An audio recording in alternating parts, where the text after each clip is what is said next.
The ones who hate Star Wars the most are the fans themselves, and it gets worse when it comes to the Old Republic era of Star Wars, which consists of the original works by Tom Veitch, the subsequent comics by John Jackson Miller, KOTOR 1 and 2, and the most controversial MMORPG Star Wars The Old Republic. If you have been in the KOTOR community long enough, you would know how hated SWTOR is. But as an enjoyer of both KOTOR and SWTOR, I would say that it actually isn't so bad as some people would put it out to be. And you wanna know what makes me take such a stance? Well, that's the reason why you're watching this video, right? But before that, if you're new to the channel and would like to see all things related to Star Wars and the Old Republic, do check out the rest of my channel. Released back in 2011 as an MMORPG, SWTOR is one of EA's most profitable games. Featuring 8 class stories and a customizable character system, it was a very fun game to play. But to those who had enjoyed and loved what had came before, the original games of Knights of the Old Republic 1 and 2, it was but a lifeless shell, using the name The Old Republic just to gain some popularity. This was after all a live service game, where profits were the main goal. While it's undeniable that the game had led to the creation of some of the best Star Wars Legends novels, and the epic and cool cinematics with their awesome lightsaber duels, it struck a thorn in the hearts of many KOTOR fans through the Revan novel. Written by Drew Karpyshyn, one of the writers involved with the first installment of Knights of the Old Republic, for all intents and purposes the novel had to fill in the gap between KOTOR 2 and SWTOR, while at the same time keeping to the whole plot of the MMORPG, mainly the Jedi Knight class story. Since Drew was never involved with the second installment of Knights of the Old Republic, nor did he play the game while he was writing the novel. The product was a rather rushed storyline, which barely featured any of the original crew of the Ebon Hawk, and failed to even mention the key characters which appeared in Knights of the Old Republic 2. Almost half the novel was in fact focusing on Lord Scourge, the Emperor's Wrath, and one of the companions you get in the Jedi Knight storyline. There were some great moments in the novel, no doubt, especially the romance between Bastila Shan and Revan, which I actually created audio dubs of a while back, so you can go check them out. But none of these could redeem the story in the eyes of KOTOR fans, as they watched the Jedi Exile from KOTOR 2 just get butchered like banter fodder, and for Revan to just be defeated like that. All these plot lines just so that EA could make their stupid MMORPG. All that build up that we had in KOTOR 2 about Revan fighting the true Sith. All those challenges that our beloved characters had come out off stronger, just thrown down the drain like that. Now, for those of you who have played the SWTOR game itself, you will know that Revan appeared in 2 flashpoints, which are mini subplots to the main storyline in SWTOR. Maelstrom Prison, where a Republic player would free him from 300 years of captivity, and the Foundry, where an Imperial character would defeat him in his attempt to create an army to oppose the Sith Empire. The Jedi Exile and HK-47 also do make appearances in the flashpoints respectively. Christopher Tabori's voice work and portrayal of HK-47 was, as always, a welcome one, being the bloodthirsty assassin droid with a twisted sense of humor that KOTOR fans loved. But what about Revan and the Jedi Exile? Well, that's another thing. The Exile seemed almost robotic, just a rather silent force entity that was programmed to say very few short lines that I can't decipher what their intent is. They did get a pretty good voice actor to do the voice of Revan, showcasing his charisma, but this whole plot that Revan was placed in, the Revan that we got in Knights of the Old Republic, is not the same Revan that we had in Star Wars The Old Republic. This Revan felt weak. This was not the hero of the Republic who turned the tide of the Mandalorian Wars. This wasn't the Revan who awakened to his fullest potential that Kreia talks about.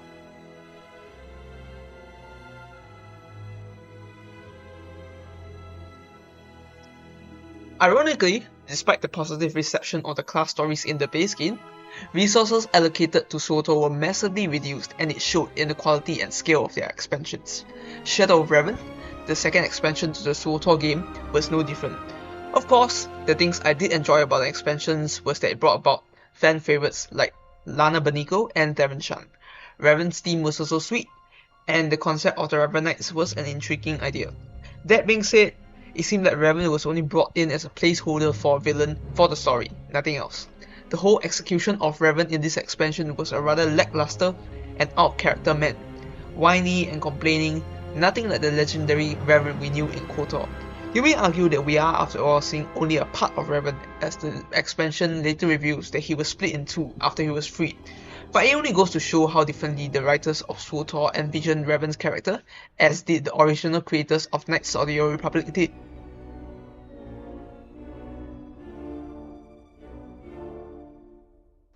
In the grand finale of KOTOR 2, Kreia speaks of the true war against the true Sith, which Revan had left behind everything he knew to fight at the end of all things. His loves, his friends, and the Ebon Hawk. The same decision now rests upon the Jedi exile to aid him in this war. Malachor is on the borders of the ancient Sith Empire, the true Sith.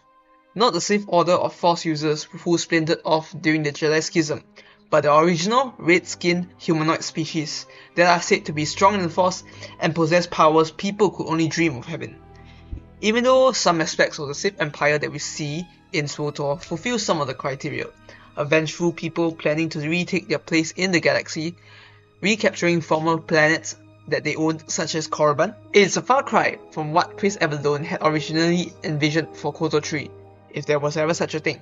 So yeah, what we could have had versus a cheap knockoff of Palpatine's Sith Empire is what we got. At this point, I'm just gonna skip all the stuff with the whole Knights of the Fallen Empire and Knights of the Eternal Throne saga and jump right into the Onslot expansion. For all intents and purposes, the Onslot expansion in itself seems like a redemption arc for the KOTOR in a way, to his original fans, given how criticized the previous two expansions were for deviating from the Empire vs Republic part of the game. While I was playing through the expansions back in 2021, I didn't really think too much about the storyline as a whole, but looking at it now, the final flashpoint of Echoes of Oblivion was something. All the different characters from different times, Valkorian's family, the former servants of the Empire, Sakulans, people who have all suffered because of Tenebrae's evil, Revan, and the Jedi Exile, united against their common enemy, all in one epic finale to defeat the evil incarnate of the galaxy. From the start of KOTOR, for 100 years, the chapter has finally been closed, and so ends the story of Tenebrae, until the writers decide to revive him again, of course. So the big question is, did KOTOR really ruin KOTOR? Is it an unworthy successor of KOTOR? Honestly, for me personally, it has been over a decade since KOTOR came out, and KOTOR is what got me into KOTOR in the first place.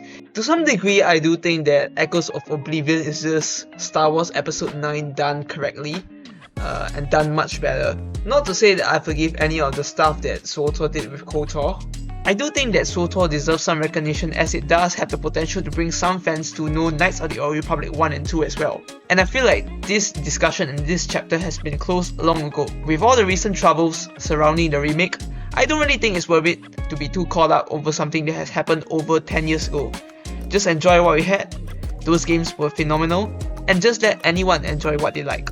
I do know that there will be probably some people out there who would hate me for saying this, but the status quo is as it is.